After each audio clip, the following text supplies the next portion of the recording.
hace 8 días iniciamos una serie de sermones en el libro de Apocalipsis.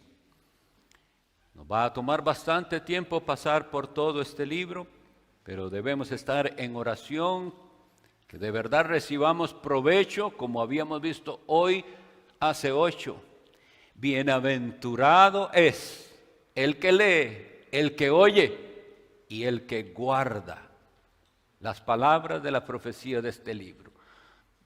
Solo leer o solo escuchar no es suficiente. Tenemos que, después de escuchar la palabra, salir preguntando: ¿y ahora qué se pide de mí? ¿Qué dice Dios que yo debo guardar? Con esa actitud acerquémonos a la palabra de Dios. Vamos a leer los versículos del 1 al 8. La revelación de Jesucristo que Dios le dio para manifestar a sus siervos las cosas que deben suceder pronto, y la declaró enviándola por medio de su ángel a su siervo Juan, que ha dado testimonio de la palabra de Dios y del testimonio de Jesucristo y de todas las cosas que ha visto. Bienaventurado el que lee y los que oyen las palabras de esta profecía y guardan las cosas en ella escritas, porque el tiempo está cerca. Juan, a las 7 iglesias que están en Asia: gracia sea a vosotros y paz del que es y que era y que ha de venir, y de los 7 espíritus que están delante de su trono, y de Jesucristo, el testigo fiel, el primogénito de entre los muertos y el príncipe de los reyes de la tierra, al que nos amó y nos ha lavado de nuestros pecados con su sangre y nos ha hecho reyes y sacerdotes para Dios y su Padre. A Él sea la gloria y el imperio por los siglos de los siglos. Amén. He aquí que viene con las nubes y todo ojo lo verá, y los que lo traspasaron y todos los linajes de la tierra se lamentarán por causa de él. Sí, amén. Yo soy el Alfa y la Omega, principio y fin, dice el Señor, el que es y el que era y que ha de venir, el Todopoderoso.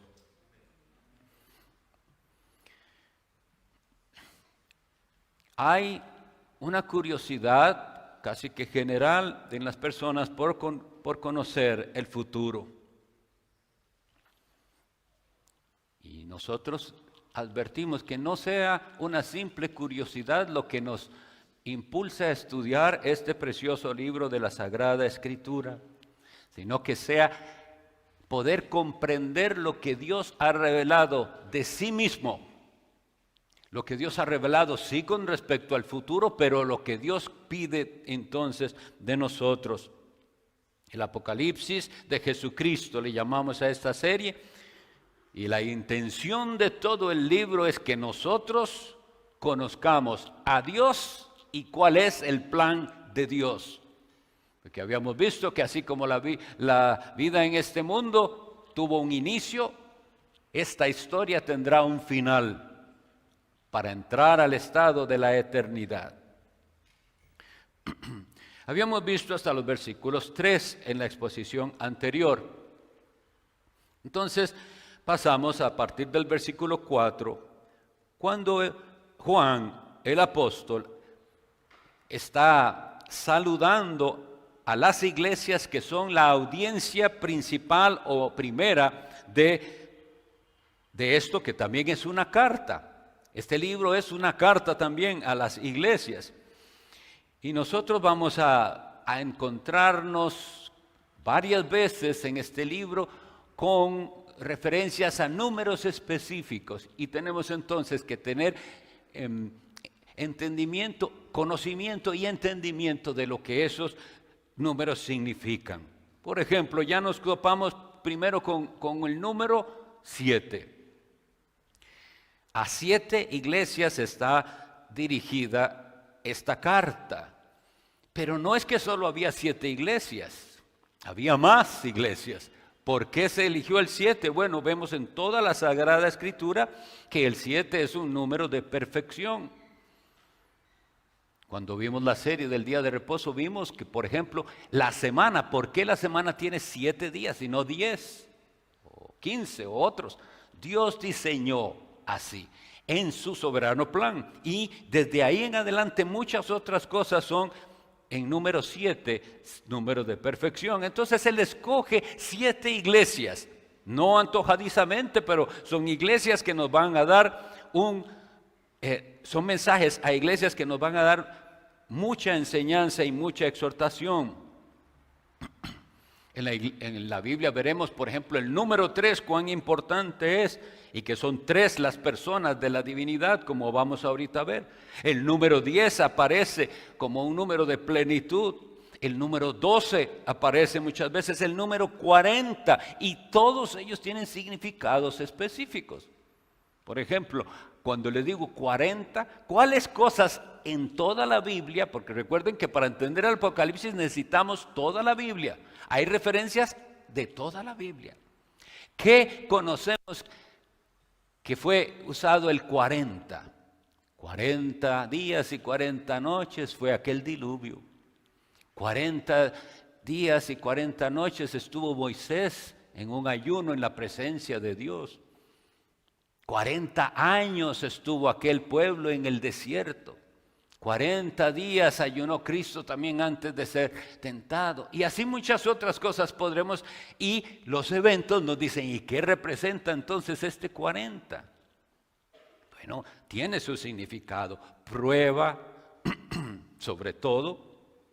Pero así. Y la Biblia usa estos números y múltiplos de esos números. Entonces, por ejemplo, cuando encontremos el 1000, tenemos que pensar, ¿qué es 1000? ¿Múltiplo de qué? Cuando encontremos 144,000 en el estudio, ¿de qué es múltiplo 144,000? Y así. Bien, precisamente el estudio del Apocalipsis nos llevará 7 secciones. El Apocalipsis se va a dividir en 7 secciones porque el Apocalipsis nos presenta 7 visiones también.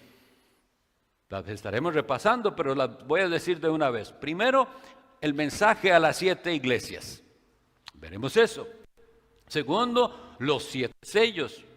Luego, las 7 trompetas. Luego, se nos describe una visión de la batalla contra Satanás. Luego, las 7 copas de la ira. Luego, la visión de la caída de Babilonia. Y finalmente, la 7ª, la visión de la nueva Jerusalén. Pero veremos que las 7 visiones lo que están es describiendo un mismo evento. El libro del Apocalipsis no contiene algo cronológico, que después de esto sucedió esto y después no, son 7 visiones que hablan sobre un mismo tema, sobre la venida de Cristo y el fin. Ahora, esta misma manera aparece en otras partes de la Biblia. Por ejemplo, en Lucas 15, se los dejo de tarea que lean todo lo que dice Lucas 15, Jesucristo hablando en parábolas habla 3 parábolas específicas, con sus detalles específicos. Primero habla de una oveja perdida y cómo aquel hombre dejó las 99 en el desierto y se fue a buscar la oveja perdida, y después que él se alegra por la oveja que encontró. Luego nos da otra parábola de una mujer que pierde una moneda y que barre toda la casa buscando hasta que encuentra la moneda, y después llama a sus amigas a decirles, alégrense conmigo porque he encontrado la moneda. Y finalmente en el mismo capítulo se nos habla de la parábola de un hijo perdido, un hijo que abandona el hogar, que desperdicia su herencia y luego vuelve. Y el padre se regocija diciendo, mi hijo que era perdido ha sido hallado, que estaba... ¿Entienden? Pero las 3 parábolas tienen información específica dignas de estudiarse específicamente. Pero el tema de las 3 parábolas es uno solo. Es la alegría de aquel que recupera lo que se había perdido. Y Jesús dijo, el Hijo del Hombre vino a salvar lo que se había perdido. Entonces vemos 3 parábolas que hablan del mismo tema. Así vamos a ver en el Apocalipsis. 7 visiones, pero todo el tema es el mismo. Ahora aquí dice, Juan a las 7 iglesias que están en Asia. Ya solo ahí tenemos que hacer un alto, porque el Asia que habla aquí no es el Asia que nosotros conocemos. Por eso la Biblia debe estudiarse con detenimiento, investigar, no apresurarse en dar significados a las cosas. Porque como les digo, cuando ahí dice a las 7 iglesias que están en Asia, cualquiera de nuestros chicos que están en la escuela se imagina Asia, o Asia es el continente más grande que hay. Pero al Asia que se está refiriendo aquí era una provincia del Imperio Romano que realmente es Asia Menor, que estaba en la parte occidental y es realmente esta parte lo que hoy se llama Turquía. Eso es lo que aquí se define como Asia. Las 7, esas iglesias estaban en el territorio que hoy se llama Turquía. Y como les digo, había más iglesias cercanas. Colosas estaba cerca, Hierápolis estaba cerca, y había más. Y si nos ampliamos, también estaba la iglesia en Jerusalén, también estaba la iglesia de Antioquía, la iglesia en Corinto. ¿Por qué nos incluyeron aquí? Bueno, esas 7 iglesias van a ser un referente y la situación que ellas estaban viviendo útil para nosotros. El Apocalipsis es un género literario que así se llama, apocalíptico, pero está lleno de símbolos. Debemos entonces revisar esos símbolos en la Biblia, en el resto de la Biblia. Luego vamos a profundizar más en ello, pero cuando la Biblia dice que en su visión él vio algo, no es que se le pareció a eso, eso fue lo que él vio. Y él no fue transportado hacia el futuro, no, simplemente está teniendo visiones y esas visiones las está describiendo tal como ocurrieron. Aquí iniciamos con una salutación muy importante, porque la doctrina, recordemos que estamos hablando de la revelación de Jesucristo, que Dios le dio. Entonces necesitamos prestar mucha atención. ¿Qué está revelando Dios? Bueno, Dios en esta salutación nos está confirmando que toda bendición procede solo de Dios. Y dice, gracia y paz. Hemos estudiado ambos conceptos ampliamente en otros momentos, pero recordemos que una manera de comprender las cosas es pensar en lo contrario para ver si estoy entendiendo. Cuando yo hablo de gracia y paz, ¿qué sería lo contrario? Justicia y juicio. Y Dios está enviando un mensaje de gracia y de paz a su pueblo. Pero a la vez vamos a ver que en este libro veremos juicio y justicia que se va a hacer a los incrédulos y a los rebeldes. Aquí nos dice que esa gracia y esa paz viene de alguien que se describe a sí mismo como el que es y el que era y el que ha de venir. Eso nos recuerda una descripción de Dios que hace también de sí mismo en el Éxodo. Cuando Moisés le pregunta a Dios por su nombre, él dice, yo soy el que soy. Esto es algo muy similar. El que es, que era y que ha de venir. De otra manera estaríamos diciendo, el que siempre ha sido, es y siempre será, pero que se manifestará. Nosotros, mis estimados, a los ojos de los incrédulos, estamos aquí perdiendo el tiempo, ¿sabían?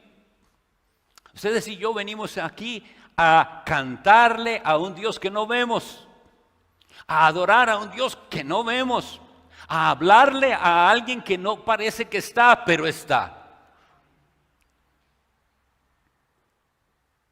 El que es y el que era y que un día se manifestará. Nosotros vemos aquí el primer dato interesante de esos símbolos que les digo que está lleno. Dice, esa bendición viene del que es y que era y que ha de venir, y dice, y de los 7 espíritus que están delante de su trono. ¿Cómo hacemos para entender? ¿Y a qué se referirá esos 7 espíritus que están delante de su trono? Podemos ir al profeta Zacarías capítulo 2, los versículos 2 y 10, y ver algo que también habla de algo que está frente al trono de Dios y que representa a su Santo Espíritu. Zacarías capítulo 2, los versículos 2 y 10.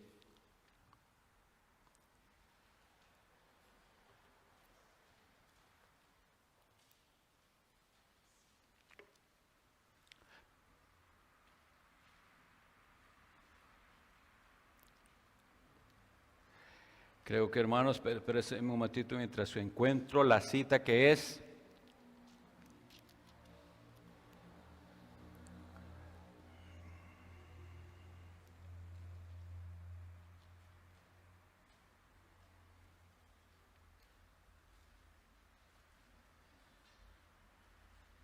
Bien, no quiero atrasarme, estoy pendiente la cita, pero la cita del profeta Zacarías es cuando él ve 7 ojos en el trono de Dios. Y entonces nos dice, al escuchar esto de que hay 7 tronos, de que hay 7 ojos que están frente al trono de Dios, y nos recuerda aquellos 7 ojos de los cuales se habla en el Antiguo Testamento y que nos habla de eso. ¿Qué significaría? ¿Para qué sirve un ojo? Es lo que nos tenemos que preguntar. Para ver, pero quiere decir el que todo lo ve. Ahora, aquí habla de 7 espíritus, pero nosotros leemos en Efesios 4:4 algo que parecería contradictorio. Una de las cosas que nosotros vimos cuando vimos la clase de interpretación bíblica es que la Biblia nunca se contradice. Si a nosotros nos parece que en alguna parte se contradice, es que no estamos entendiendo alguno de los 2 pasajes o los 2. Y en Efesios 4:4 nos dice, un cuerpo y un espíritu, como también fuisteis llamados en una misma esperanza de vuestra vocación, un Señor, una fe, un bautismo. Ok, ¿qué vamos a hacer entonces cuando encontramos esto? Él dice que hay 7 espíritus de Dios, pero el apóstol Pablo me dice que es un solo espíritu. Bueno, no es tan difícil, simplemente estamos diciendo, ok, recordemos, son símbolos. Esos 7 espíritus de los que habla ahí son símbolo del único Espíritu Santo que hay. Gracias. Dígamelo uno. 3:9, muchas gracias, hermano. Y vamos a leerlo entonces.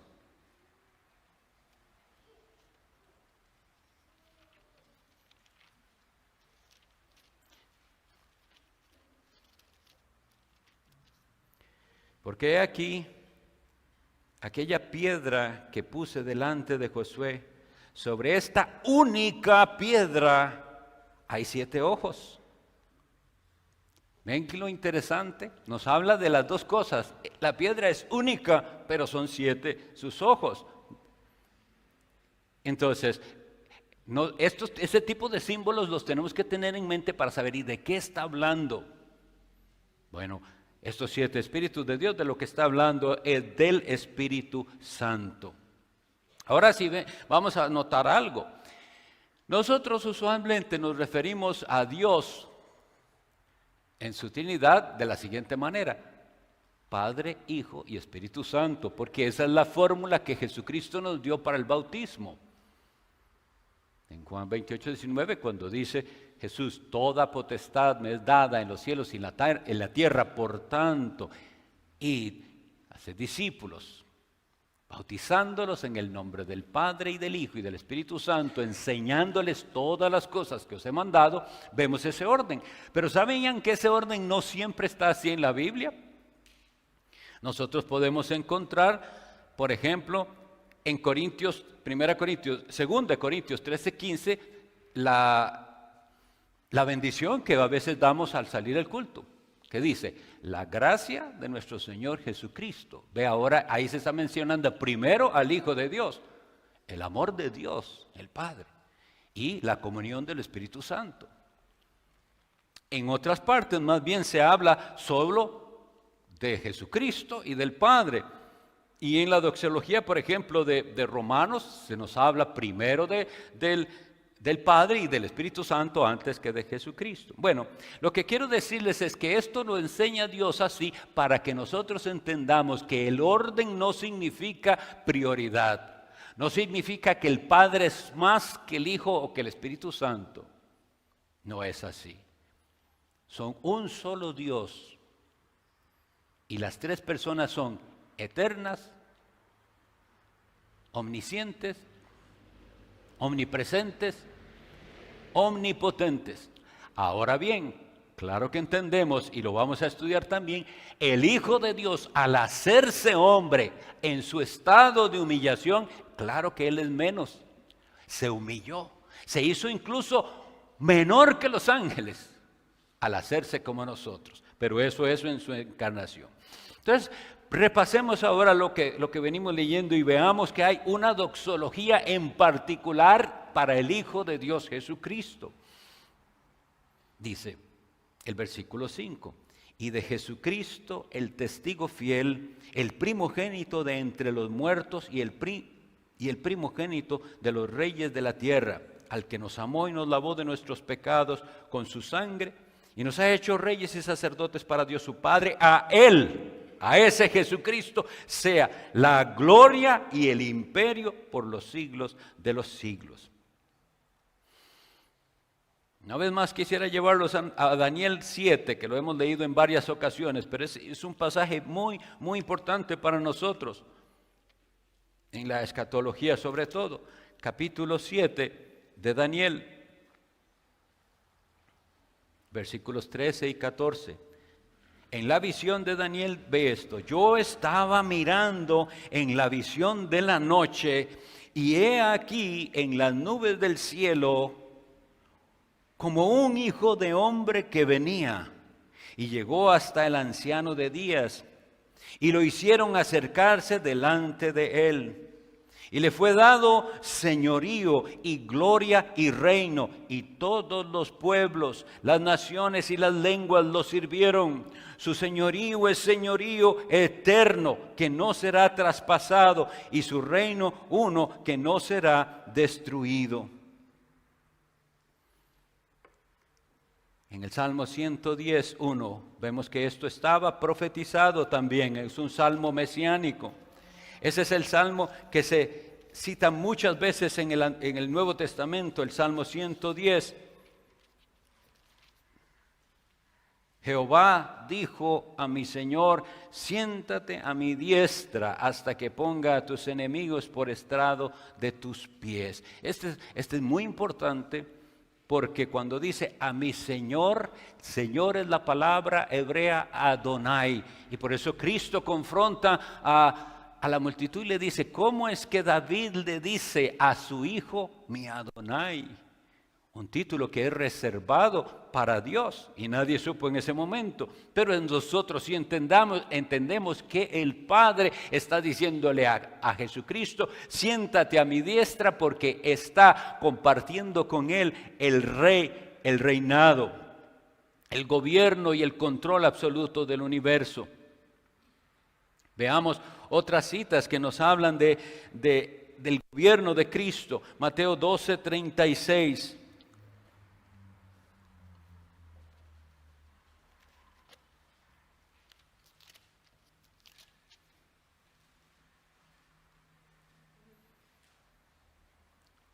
Esa cita está defectuosa, hermanos, perdonen.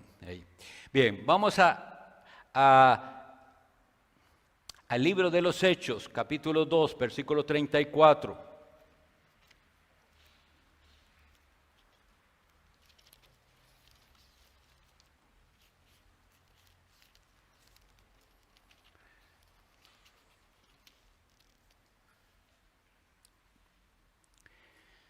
Ese es el apóstol Pedro predicando y dice: porque David no subió a los cielos.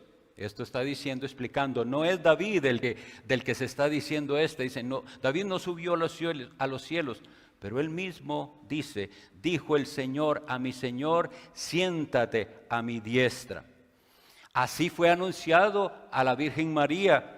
Y nosotros leemos en Lucas 1:33 que el reino de este Hijo del Altísimo que vendría no tendría fin.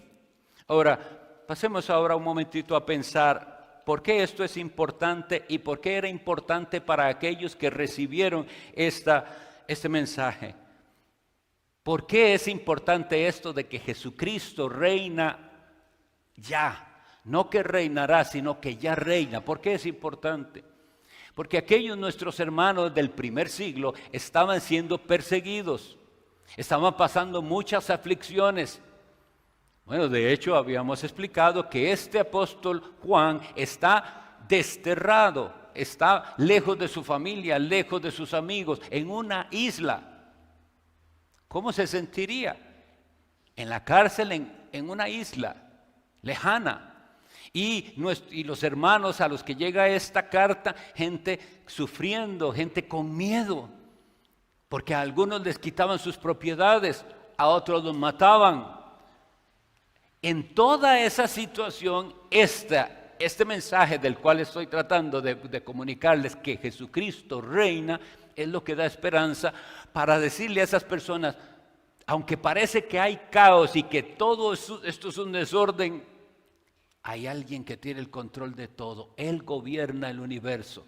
Nuestro Señor Jesucristo es el príncipe de los reyes de la tierra. Y usted dice, ¿cómo puede ser?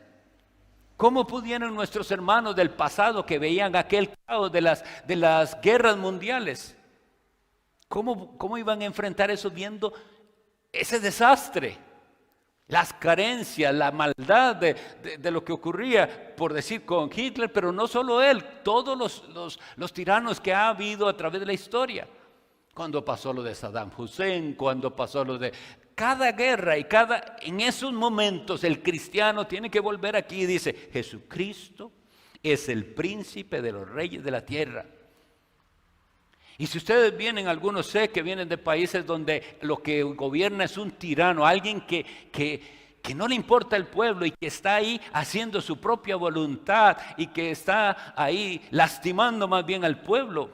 Ustedes pueden decir, Jesucristo es Señor sobre ese malvado también, sobre ese dictador, sobre quien sea. Él es el príncipe de los reyes de la tierra. Y luego nos da un segundo consuelo. Al que nos amó y nos ha lavado de nuestros pecados. Nos amó y nos lavó con su sangre. Pero para que esto tenga sentido de que nos ha lavado, yo les hago una pregunta. ¿Qué es lo que necesita ser lavado? ¿Y cuándo es que algo necesita ser lavado? Cuando está sucio, cuando está contaminado. La Sagrada Escritura nos dice cosas maravillosas con respecto a lo que ocurrió en aquella cruz. En Colosenses capítulo 1 dice que Él hizo la paz mediante la sangre de su cruz. Pero esto que dice aquí, de que nos ha lavado, nos enseña que nosotros, aunque hayamos sido simplemente perdonados, es decir, recuerden que nosotros teníamos una deuda para con Dios. Cada pecado que cometimos es una deuda para con Dios, que se va haciendo cada vez más grande, más grande, más grande esa deuda, y que no la podemos pagar. Pero que cuando venimos a Jesucristo, esa deuda por la fe en Él es pagada. Entonces ya no hay deuda pendiente. Sin embargo, hay otra cosa, y es, no me puedo presentar a Dios porque el pecado me ensució, el pecado me contaminó. Y no me puedo presentar ante Dios contaminado. Ahí es donde tiene sentido, nos ha lavado de nuestros pecados. Entonces, la pregunta, ¿le ha lavado a usted Jesucristo de sus pecados? Cuando usted peca, ¿usted se duele como que se ha contaminado y va a Él para que Él lo limpie? ¿O simplemente hace usted un perdóname Señor, como... Eso es muy triste, ¿eh? Yo he oído gente que ora así y parte de su oración está orando y de pronto en su oración dice, y Señor, y perdónanos los pecados, y sigue orando, como que perdonan los pecados fuera una frasecita que había que meter en la oración porque sabe que tiene pecados, pero no funciona así. Para el verdadero creyente, este entendimiento de que hemos sido lavados de nuestros pecados le lleva a dolerse de que Él ha causado la muerte de Cristo, pero le lleva al gozo de saber de que Él nos promete una limpieza continua. Cuando nosotros celebramos la Cena del Señor, y aquí saben que es una celebración semanal, nosotros no debemos perder de vista lo que este rito, porque es un rito, lo que esta ordenanza sagrada, simbólica, pero espiritual, representa.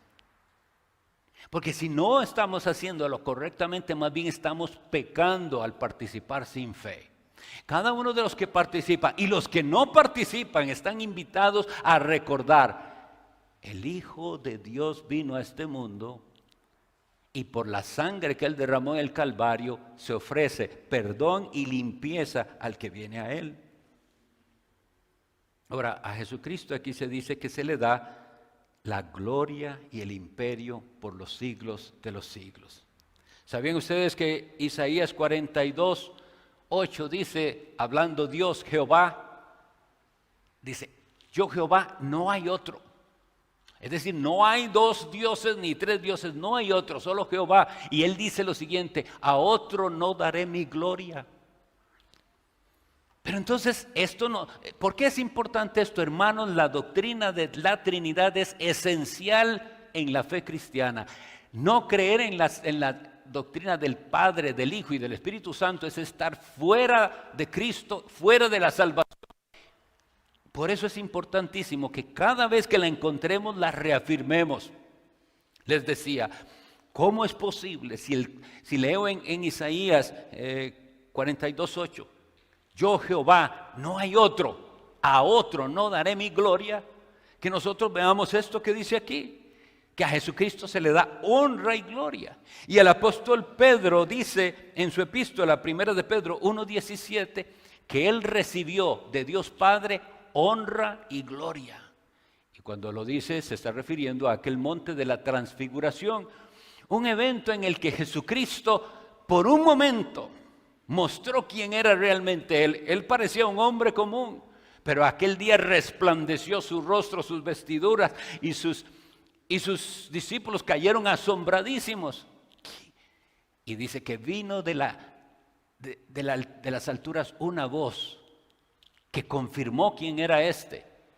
Y el apóstol Pedro dice, repito, en 1 Pedro 1:17, recibió de Dios Padre honra y gloria. Así deducimos entonces que dar honra y gloria al Hijo de Dios es lo correcto. Nosotros veremos en todo el Apocalipsis que Él es el único que merece honra y gloria y que la recibe, porque cuando a Jesucristo es adorado, el Padre recibe esa adoración también. Es un solo Dios.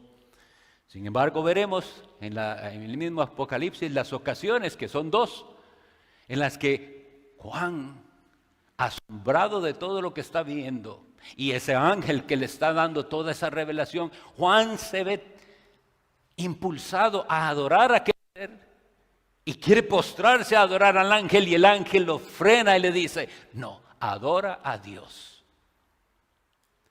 Esto nos garantiza que al que nosotros adoramos, al Hijo de Dios, es Dios. Veamos más qué nos dice el versículo 7. He aquí que viene con las nubes, y todo ojo lo verá. Y los que lo traspasaron y todos los linajes de la tierra se lamentarán por causa de él. Sí, amén. Esta frase igual corresponde a una profecía de Zacarías. Zacarías 12, 10, 14 nos dice que eso iba a ocurrir. Y también se nos relata en la muerte de Cristo esa frase, los que lo traspasaron. ¿Quién es el que va a venir? Aquel mismo que una vez fue traspasado. Juan lo que dice es que él vio cuando uno de los soldados metió una lanza en su costado. Y él dice que eso ocurrió y le recordó a él la profecía de Zacarías, capítulo 12, versículos 10 al 14, donde dice, Jehová hablando, dice, mirarán a mí, a quien traspasaron. Pero al que traspasaron fue a su Hijo. Sí, pero es que es un solo Dios. Mirarán a Él. Es decir, la venida de Cristo es visible, no es algo, no es un evento que alguien pueda decir, no me di cuenta que pasó. Todo ojo, dice aquí, todo ojo lo verá. Y en aquel día los que fueron ciegos tendrán vista para ver al Hijo de Dios viniendo. A ese que Daniel vio viniendo con las nubes, es al que verán. A ese que los ángeles le dijeron en Hechos 1:19 a los discípulos, varones galileos, ¿qué estáis mirando al cielo? ¿Qué estaban mirando ellos al cielo? Que Jesús fue levantado. Qué asombroso ver eso, ¿verdad? Fue levantado y subió y las nubes lo taparon. Y ellos le dicen, ese mismo Jesús, no es otro, ese mismo vendrá así como le habéis visto ir. En los pocos minutos que quedan voy a hablar brevemente de lo que Cristo hizo por nosotros, por su pueblo. Nos hizo reyes y sacerdotes para Dios su Padre. Aquí se cumple el propósito anunciado desde el Antiguo Testamento en Éxodo 19:6. Nos dice Dios a su pueblo, me seréis un reino de sacerdotes. Entendemos que es la fusión de sacerdotes. Primera carta de Pedro 2:9 también le dice eso mismo que se le dijo a Israel, se le dice a la iglesia. Vosotros sois real sacerdocio, nación santa, pueblo adquirido por Dios. Hermanos, la Biblia tiene una unidad y nosotros tenemos que aprender a verla y a defenderla. Porque Dios no tiene dos pueblos, sino un pueblo que en el antiguo pacto fue ese Israel, descendiente de Abraham, y que por el nuevo pacto se abre esa puerta a los gentiles, a todo el que reciba al Hijo de Dios, es recibido como parte del pueblo de Dios. Entonces, esa función sacerdotal, dice, nos hizo reyes y sacerdotes. Y ahora, cuando usted lee esto, tiene que alegrarse, porque antes nadie podía acercarse a Dios. Es decir, nunca nadie ha podido acercarse a Dios. Siempre ha sido necesario la mediación. ¿Por qué? Por causa de nuestro pecado. En el antiguo pacto usted tenía que traer ofrendas y sacrificios porque usted no puede presentarse a Dios. El pecado se lo impide. Y hay alguien más que presenta su sacrificio y su ofrenda a Dios. Lo que Él dice es que ahora nosotros somos sacerdotes y podemos acercarnos a Dios. ¿Por qué? ¿Por qué es que ahora sí podemos acercarnos a Dios? Porque Jesucristo, el Hijo de Dios, fue esa ofrenda y sacrificio a Dios en olor fragante y aceptado por Dios, de manera que ahora usted sí puede. Pero usted como creyente dice, ¿cómo me acerco a Dios? ¿Cómo se acercaba un sacerdote a Dios? Se acercaba ofreciendo algo. Ahora ustedes y yo nos podemos acercar por esa mediación perfecta de Cristo. Él ofreció todo lo que era necesario. Nos hizo sacerdotes. No necesitamos entonces mediadores en esta vida, ni en ninguna parte, porque nuestro mediador único y perfecto, que es Jesucristo, nos ha hecho aceptos delante de Dios. Ahora, en el presente, ¿sabían ustedes que ya estamos reinando con Cristo? Hay algunos que hablan del reino de Dios de esta manera. Tenemos que tomar posesión de todas las instituciones y hacer un impacto en la cultura. Y piensan que ese dominio del que se habla significa eso, tener un impacto cultural o en el mundo a ese nivel. Pero nosotros creemos en lo que Cristo le dijo al apóstol Pedro con respecto a las llaves del reino. La iglesia de Dios, donde quiera que haya una iglesia bíblica, tiene esas llaves del reino. Gobernamos con Cristo. ¿Cómo gobierna? ¿Cómo es ese gobierno? ¿Cómo es que se usan esas llaves del reino? ¿Cómo es que somos reyes juntamente con Cristo? Bueno, la iglesia abre y cierra la puerta. ¿Cómo la abre? Por los medios de gracia. Hoy que la palabra de Dios ha sido enseñada en la mañana y predicada, la puerta está abierta y se le ofrece al pecador, puede entrar al reino de Dios por fe en Jesucristo. Pero si esa persona no sigue a Cristo, ama su pecado, dijo creer en Jesús, se unió incluso a veces a la iglesia, pero nunca dejó su amor por el mundo y el pecado, llegará el momento en que la iglesia ejerce las llaves del reino y saca a esa persona de la iglesia, del reino. La disciplina bíblica es parte entonces de esas llaves del reino. De esa manera es que lo ejerce. Para ir terminando, que hoy estuve un poquito, el asunto de las citas a veces me sale de control. Quisiera resumir diciendo esto. La salutación nos habla de gracia y de paz. Está disponible para nosotros. Y nosotros que somos receptores de la gracia y de la paz, ahora somos los proclamadores y anunciadores de la gracia y de la paz. ¿Qué hace usted en este mundo? ¿Para qué es que estamos aquí? ¿Qué sentido tiene nuestra vida? Bueno, siendo nosotros receptores de la gracia de Dios y sabiendo lo que es estar en paz con Dios y en paz con los demás, vamos con este mensaje maravilloso diciéndole a todo el mundo que para ellos también hay gracia y paz, a condición de que reciban a Jesucristo, se arrepientan de sus pecados, dejen su propio camino y, como veíamos esta mañana, entren por la puerta angosta y caminen este camino angosto que lleva a la salvación. Vamos a orar. Señor Dios bendito, y rogamos que esta lectura y exposición de tu santa palabra no sea en vano para nosotros, que sea útil, que podamos entender quién eres tú. Tú que estás sentado en un trono, ¿quién es Jesucristo? Tu Hijo, que vino a este mundo a redimir pecadores.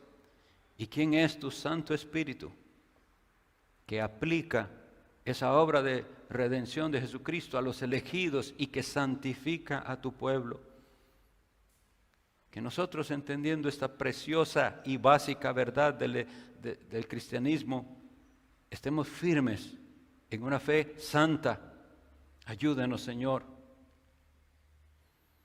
Y si hay aquí alguien que no te ha reconocido, oh Señor, o que su religión es una religión de palabras y no del corazón, actúa por tu Espíritu y tráelo hacia ti.